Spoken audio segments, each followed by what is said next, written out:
Washington's rules of civility and decent behavior in company and conversation. And then he has this guy down at the bottom, J.M. What is it, Donor, MD or something like that. You can look it up. Anyways, is the United States done with civility? Is the civility of the United States just gone compared to what it used to be when George Washington was around? Congress. Does it have civility anymore in Congress? I don't think so. These mass shootings that are going on around anymore, is that because the civility of the general population is so bad that people are now taking out their frustrations out on the public? Because we're not respecting each other, caring about each other.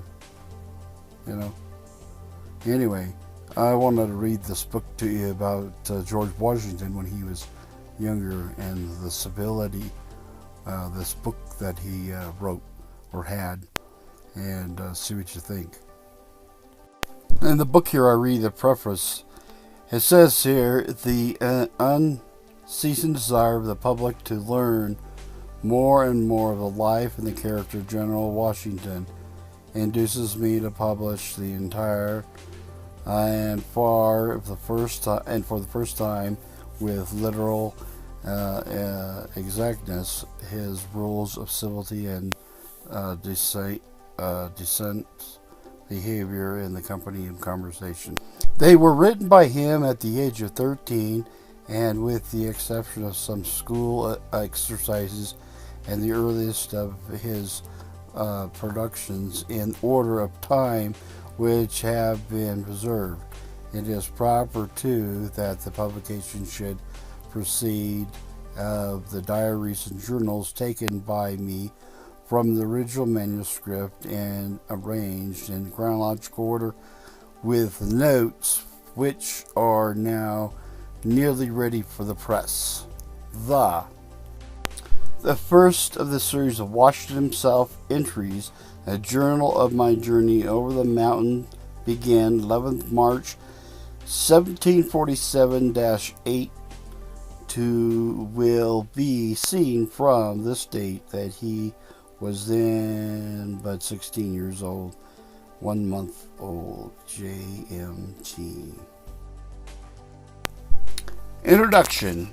While the authorship of these rules or maxims of civility and decent behavior in company is not positively known, it may be inferred with reasonable certainty they are found in the handwriting of George Washington when he was quite a youth.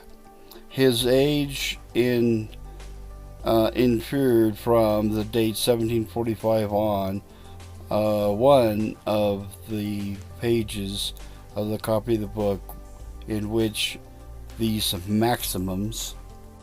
First impression on reading them is likely to be, considering their merit and his age at the period of their production, that they were copied by him from some work on etiquette as an exercise or study.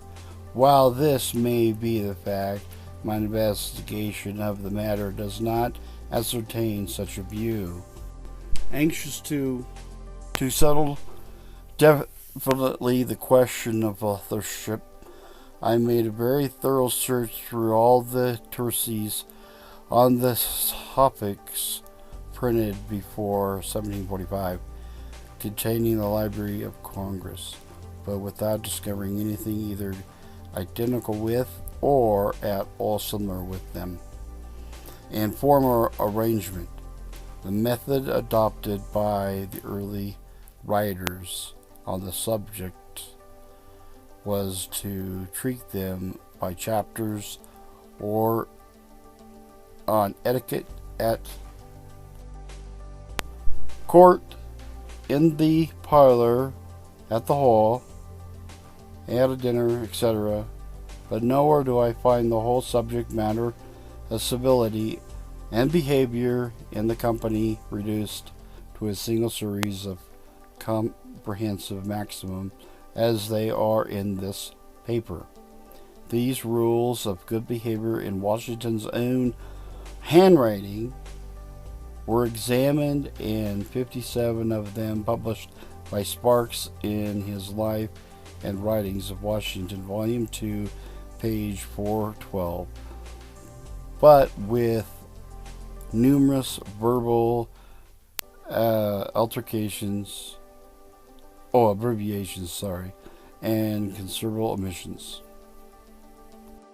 Omissions of the subject matter I have transcribed and have given the public these maxims complete and with liberal exactness, just as they were recorded by Washington, believing that the reader would prefer to have them as they were left by him, with all their particularities, without any of the polishings of the editor. Mr. Sparks says the source from which they were derived is not mentioned. In another place, he states they are drawn from miscellaneous sources, and again, speaking miscellaneous sources, and again he speaks of them, the rules, the early selected and adopted as his guide. Irving, in his Life of Washington, speaking of the rules of civility, says, It was probably the intercourse with them, the Fairfaxes, that's a family that George Washington knew, and his ambitions to acquaint himself well in their society that set him upon contriving a code of morals and manners which still exists in the manuscripts in his own handwriting. Having searched in vain to find these rules in print, I have justified considering all the circumstances and amusing that they were compiled by George Washington himself when a schoolboy.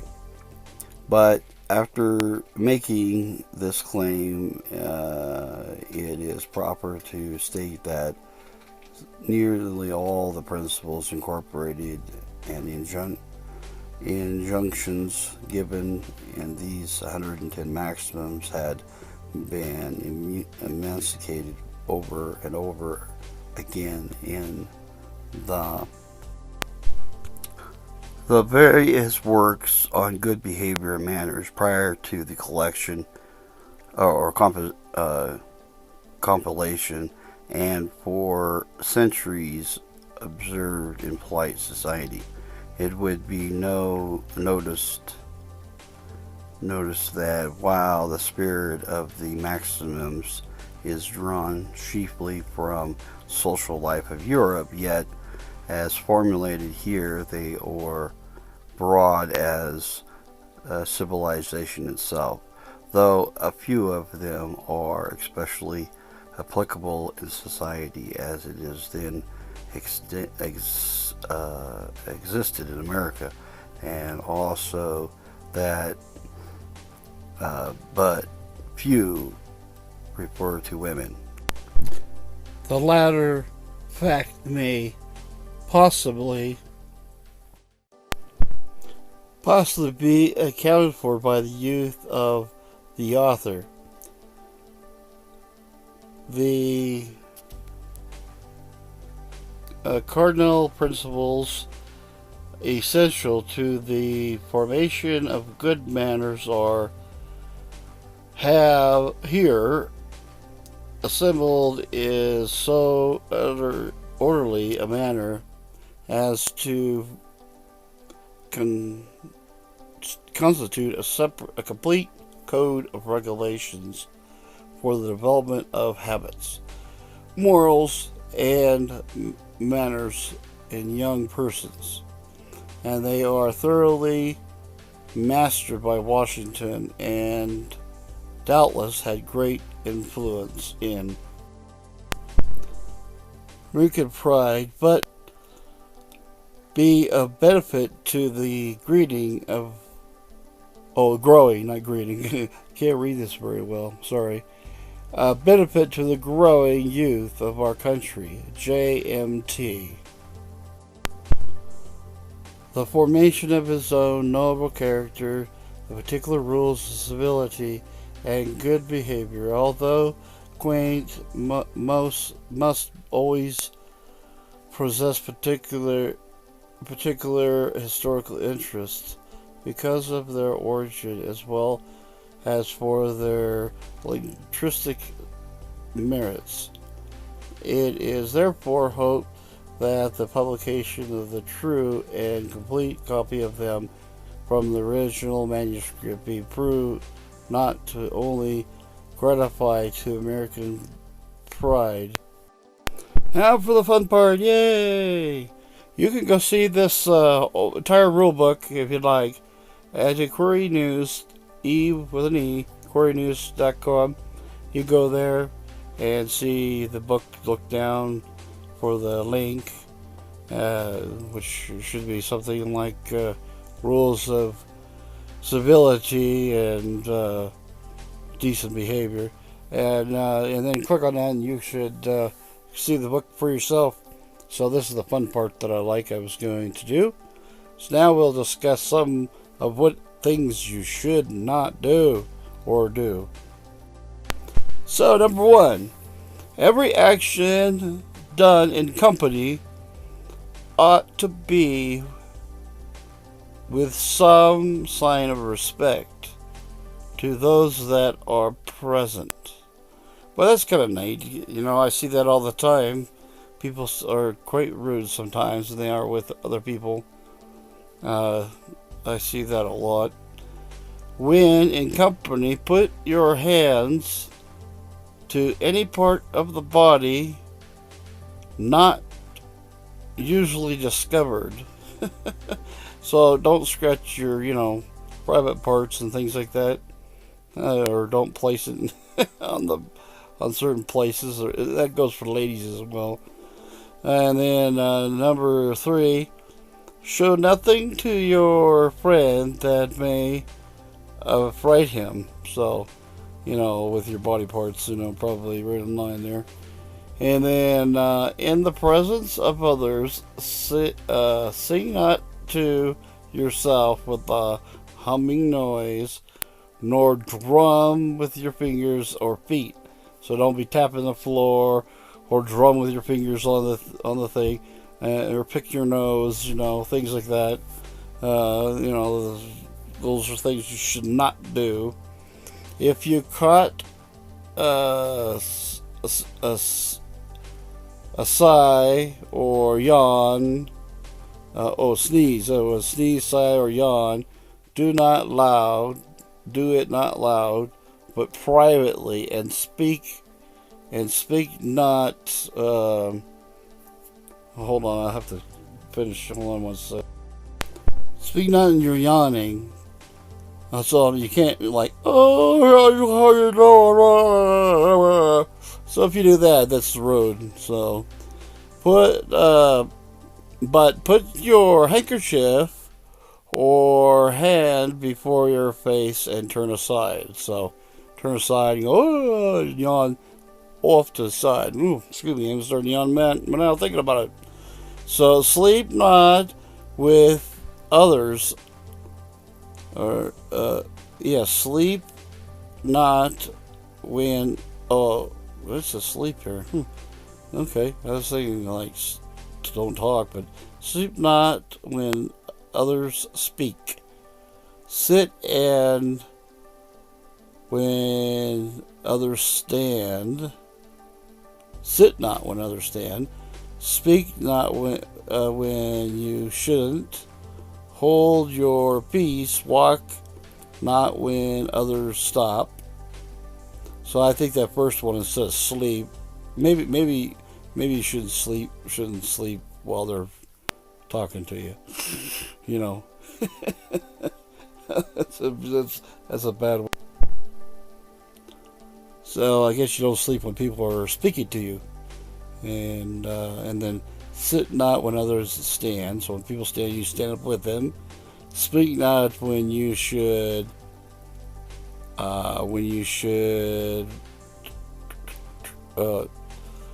hold your peace. So there's times when you just should hold your mouth. When you really want to tell people off, you should be quiet. Walk not on when others stop. So people are walking along and they stop. You just keep on walking. You're supposed to stop as well. Okay, and then put another one here is put not off your clothes in the presence of others. So don't walk around naked, nor go out your chamber half dressed. So there you go. So, and then a lot of people, they show their butt crack and the pants are pulled down part way. That you don't do, folks. Tuck your clothes in, make sure you dress nice, And then at play and at fire, it's good manners to give place to the last comer, and affect not to speak louder than ordinary. So I guess if the person, so you're at play, you're having a good time, and then a latecomer comes and goes, "Hey, Bill's here now finally." You do that and embarrass them. You don't say that. Bill comes and you just quietly, "Oh, Bill's here," and wave him to you. I guess that's what you do. And then another one was here: spit not in the fire, nor stoop low before it. Either put your hands into the flames to warm them, nor set your feet upon the fire, especially if there be meat before it.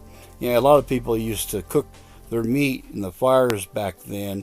They used to have like a crock pot of food up above the fire cooking in the mantle inside the house, and sometimes without a lid. So if you went and put your feet up near the fire, you could kick up the soot and it would get into the food. So that was kind of a rude thing to do, and back then. And then warm your hands. You're not, I guess, go over there and do that. You're supposed to stay cold and not put your hands near it or anything, because it was kind of rude. You just come in and get warm standing up in the room. And spitting, it's like tobacco. That's the kind of thing today is, spitting around on the floor. Shouldn't be doing that. Here's one for you. When you sit down, keep your feet firm and even without putting one on the other or crossing them. That's pretty funny. And shift not yourself in the sight of others, nor gnaw your nails. That's for women there. But gnaw your nails, I see a lot of women that do that. Shake not your head, feet, or legs. Roll and the eyelids, not one eyebrow higher than the other. Weigh not your mouth and brow, nor man's face for spite. By ample or him you speak, or something. So I guess you're not supposed to make facial funny things with your face if you're mad or something like that. Number 13 here. Kill no vermin or as fleas, lice, ticks, and etc. in the sight of others. If you see any filth or thick spite, put your foot dexterously upon it. If it upon the clothes of your companion, put it off privately. And if it be upon your own clothes, return thanks to him who puts it off. So I guess if you got a tick on you, or you just quietly step on it or brush it off or something, but you don't make a big scene about it. Yeah, I was reading this thing about George Washington when he was doing some surveying, and this farmer let him sleep out in his barn, and I think it was in his journal or something. But anyway, he let him sleep in the barn, and there was some straw there, and so they just laid in the straw. Everything looked okay and everything, but in the morning when they woke up, the straw was full of lice. So they were like covered in lice when they woke up in the morning. It made me want to quiver. So they had a lot of problems with lice and mice and bugs and things like that. So I can't imagine how to wake up with lice all over you from just laying in the straw. I've laid in straw on farms before, never woke up with straw with lice. I think I woke up with a lot of little bugs or something, but nothing like that. So back then it was pretty, you had to be careful where you laid down and stuff like that. And the 14 says here, turn not your back to others, especially in speaking. So when you're talking to someone, you're not supposed to turn your back and talk forward, And I get a lot of friends that do that to me all the time. I'm like, dude, I can't hear what the hell you're saying. Turn around. Or speaking, and I literally have people sometimes will start talking to me with their back turned to me, and I won't know they're even speaking to me. I'll say, are you talking to me? And it'll drive me batty. It always drives me nuts. But yeah, you're not supposed to turn your back on people when you're talking to them. And then jog not the table or desk on which another one reads or writes. Lean not upon anyone. So yeah, I hate that people do that. You're sitting there writing something that jog that table. That drives me nuts. Let's see, we got some more here. I always hate people when they do that, or clumsy people bring books or something and lay it on the table while you're handwriting, and it screws up, piece of paper you've been writing on. Clumsy people, it drives you nuts. So if you're clumsy out there, stop being clumsy. Anyways, and so keep your nails clean and short. Also, your hands and teeth clean, which is good, always good. A lot of people don't do that, keep their teeth clean, yet without showing any great concern for them. So I guess you're supposed to keep them clean, but don't show people that you're cleaning your nails and your teeth. And so, see, then let your countenance be pleasant, but in the serious manner somewhat grave. And then that's interesting. The gestures of the body be suited to the disclosure you are upon. So I guess you act accordingly for the situation you're in. And it says you reapproach none for informalities of nature, nor delight to put them that have in mind thereof. I guess going to the bathroom, maybe. People that have the diarrhea, maybe. And so not supposed to make fun of people that have issues with nature calling you. And then show not yourself glad at the misfortune of another, though he were your enemy. Oh, now that's a big one. So so the person that you hate or whatever gets run over by a car, you shouldn't show that you're happy that he got run over by a car. That's kind of hard to do.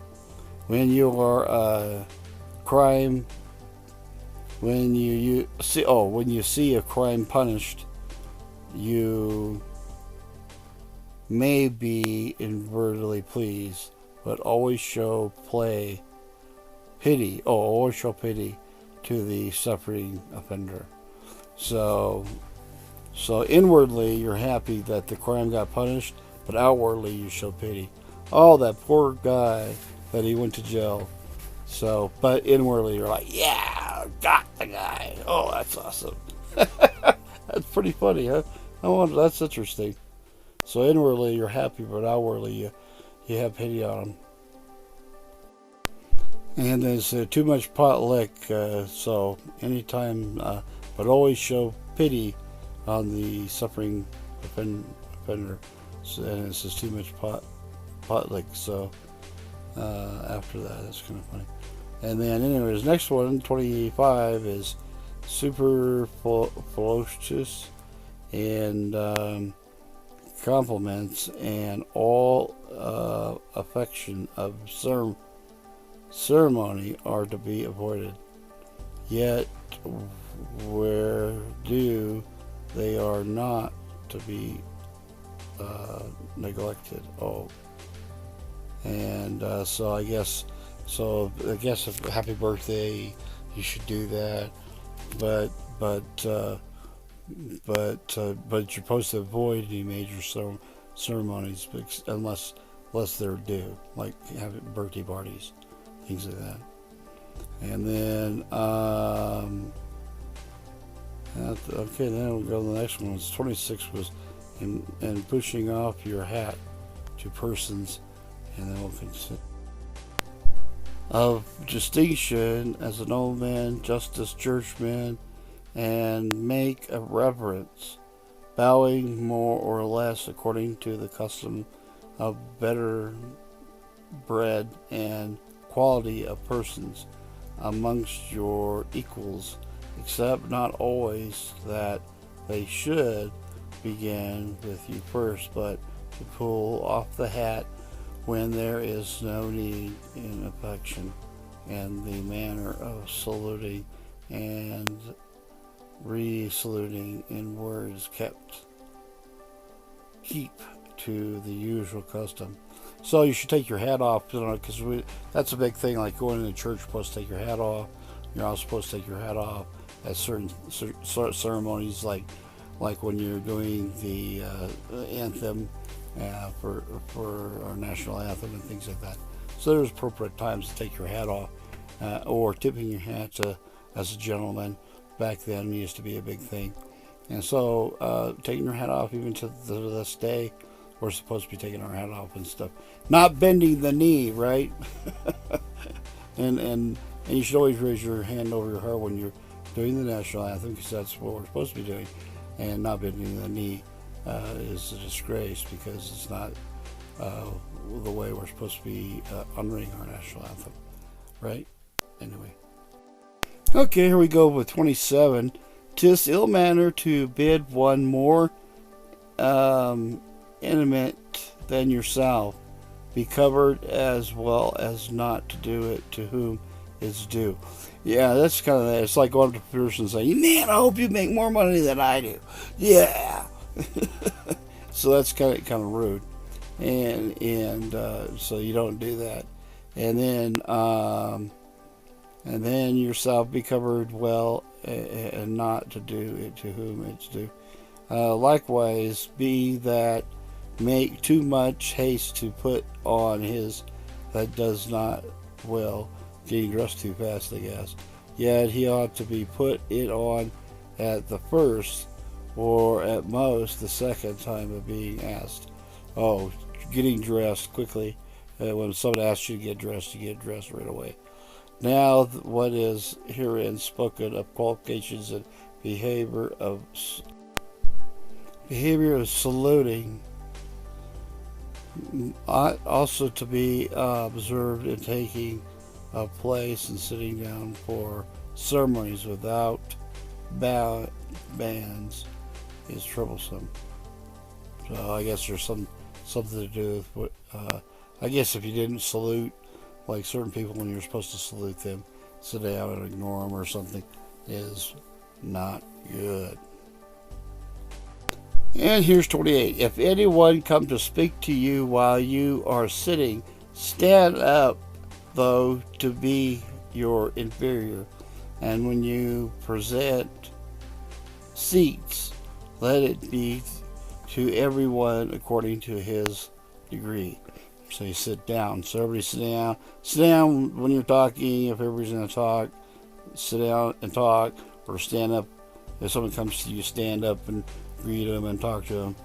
And that's interesting. And then 29 is when you meet with one greater quality than yourself, stop and retire, especially if it to be a door or any straight place to give way for him to pass.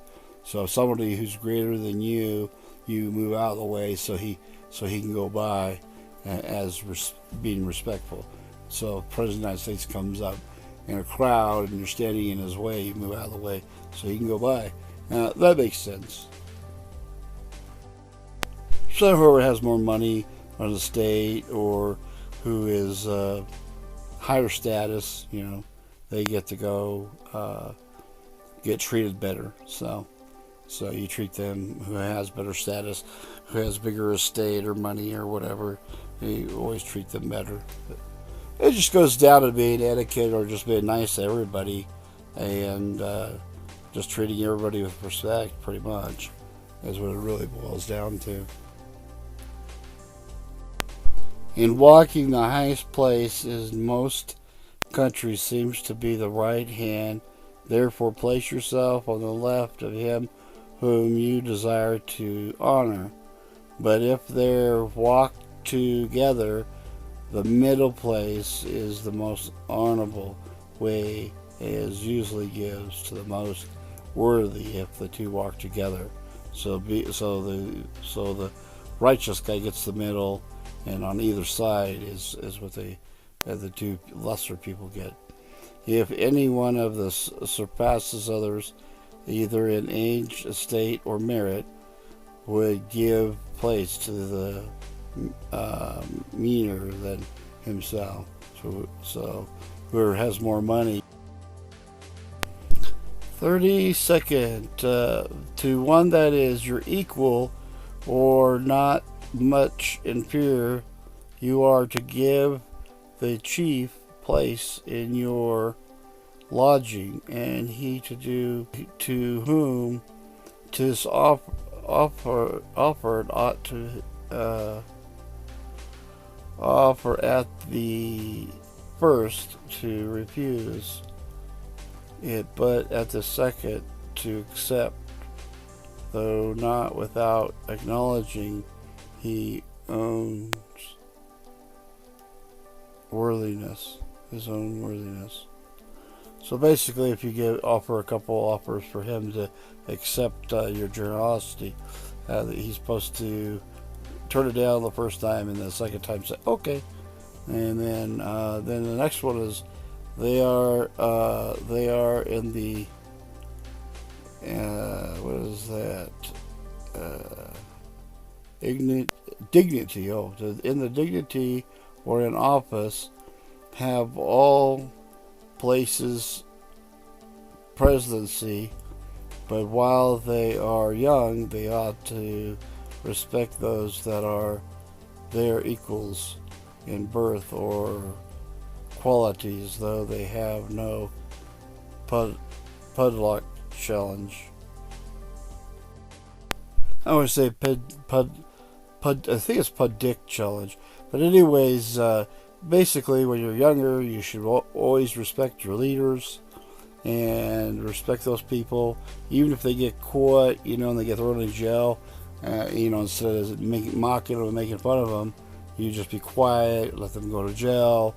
If a senator gets caught doing something bad and he goes to jail, outwardly you're faceless, you don't say nothing, and you're quiet about it, but inwardly you're like, we got hit, that guy's ass, secretly, and he goes to jail, and that's how we do things. That's how things are supposed to work. And then these guys, and you give respect to all your leaders. Anybody who's a leader, you should give them respect and treat them, because they're our leaders. That's how we treat them, with respect, and we shouldn't challenge them when we're younger at all. But if you watch TV today, and the internet and everything, even like Bill Clinton, he's a likable guy. People would make fun of him and really rail on him right on TV, call him names, and then Hillary Clinton the same thing, and just Barack Obama, all of them. Basically, a lot of people just respect them by calling them names and being mean to them and stuff like that. George Bush, same thing.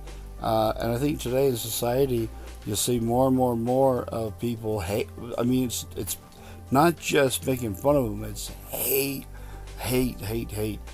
for our leaders. And I don't think I've ever seen. If you go back to George Washington, and a lot of people really liked the guy. I mean, the whole nation did, and very few people hated him, and some made fun of him a little bit in magazines and stuff. But the hate today, I think, is just huge compared to what it was back in the day when he was around. I think he'd roll over in his grave seeing the type of disrespect and things that are done today.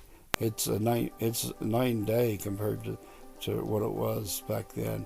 And I think if this hate continues to grow like this, who knows, we might see an overthrow of our own government in the near future if people continue to teach your kids this type of hate, and it will grow and eventually explode into something really bad, I think, if we don't get control of it.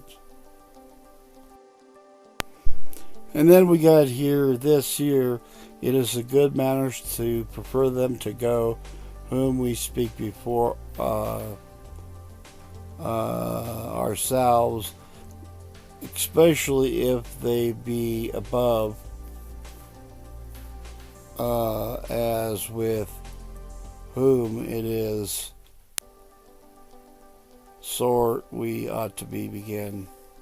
So it is good manners to prefer them to whom we speak before ourselves.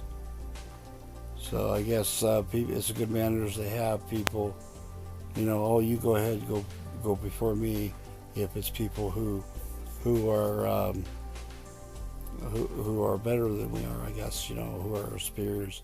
It's good to say, you go first, I guess. I'm assuming. And then let your and then for the last one here, 35 says, let your